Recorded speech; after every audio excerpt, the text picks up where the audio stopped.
نحمدہ و نصلی علی رسولہ الکریم، اما بعد۔ ایک چیز کی وضاحت، چند دنوں پہلے کسی بھائی نے سورہ سجدہ کی حوالے سے پوچھا تھا کہ رات کو سورہ سجدہ پڑھنا کیسا ہے، اور حدیث کے حوالے سے بھی پوچھا تھا کہ وہ حدیث کیسی ہے۔ تو اس کے جواب میں ہم نے وضاحت کی تھی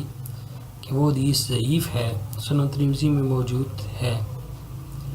اور بھی کتب حدیث میں وہ موجود ہے، اور اس میں ساتھ ہی اسی ایک ہی حدیث میں سورہ ملک کا بھی ذکر تھا، تو وہ حدیث بالحاظ سند ضعیف ہی ہے۔ البتہ جتنا سوال تھا، جس طرح کسی بھائی نے پوچھا تھا، اسی طرح اس کے مطابق ہی جواب دے دیا گیا تھا کہ یہ حدیث ضعیف ہے۔ تو اس میں تھوڑی سی وضاحت وہ یہ کہ اس حدیث میں سورہ سجدہ کے ساتھ سورہ ملک کا بھی ذکر ہے، تو سورہ ملک کے پڑھنے کے حوالے سے کیا یہ بندہ رات کو پڑھ سکتا ہے یا عام طور پر پڑھ سکتا ہے یا نہیں؟ تو سورہ ملک اگر کوئی رات کو پڑھ لے، رات کو پڑھنے کے بعد سو جائے تو بھی صحیح ہے۔ اس کے حوالے سے بعض احادیث ملتی ہیں عبداللہ ابن مسعود رضی اللہ تعالی عنہ کی، کہ جن میں یہ الفاظ ہیں کہ سورہ ملک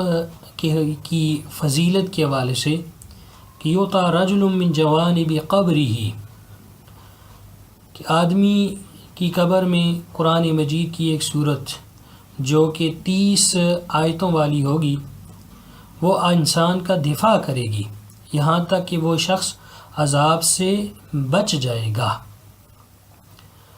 اور وہ کون سی صورت ہے؟ وہ صورت سورہ ملک ہے، جیسا کہ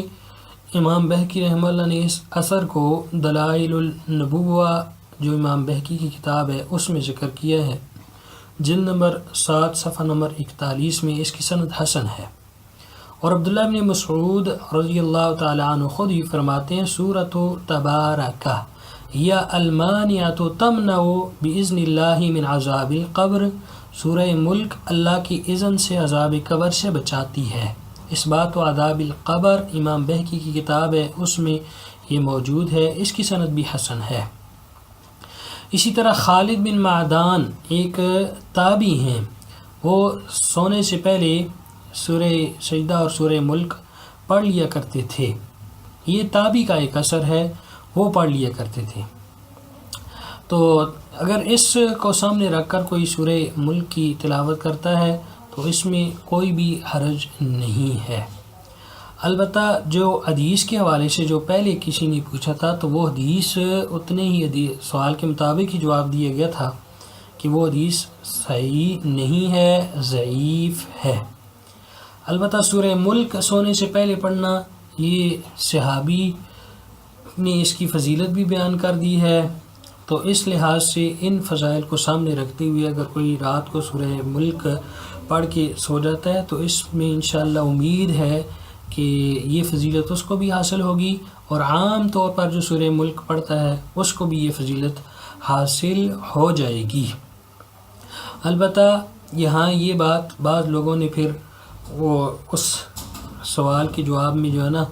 یہ مطالبہ بھی کیا تھا کہ اس کی وضاحت کر دیجئے، اور بعض لوگوں نے یہ بھی کہا تھا کہ یہ تو سورہ سجدہ بھی اور سورہ ملک بھی پڑھنی چاہیے، تو اس لیے ہم نے یہ ضرور سمجھا کہ اس کی وضاحت ہو جائے کہ سورہ ملک کے حوالے سے حدیث صحیح موجود ہے، حسن موجود ہے، صحابی کا اثر ہے، اس کی فضیلت ہے، اور باقی یہ تابعی کا اثر بھی ہے کہ وہ رات کو پڑھ لیا کرتے تھے، تو اس لحاظ سے یہ سورہ مبارکہ یا سورہ سجدہ تابعی کے اثر کو سامنے رکھ کر کوئی پڑھتا ہے تو جائز ہے۔ البتہ وہ جو حدیث ہے وہ ضعیف ہی ہے۔ هذا ما عندي والله اعلم بالصواب، صلی اللہ علیہ نبی۔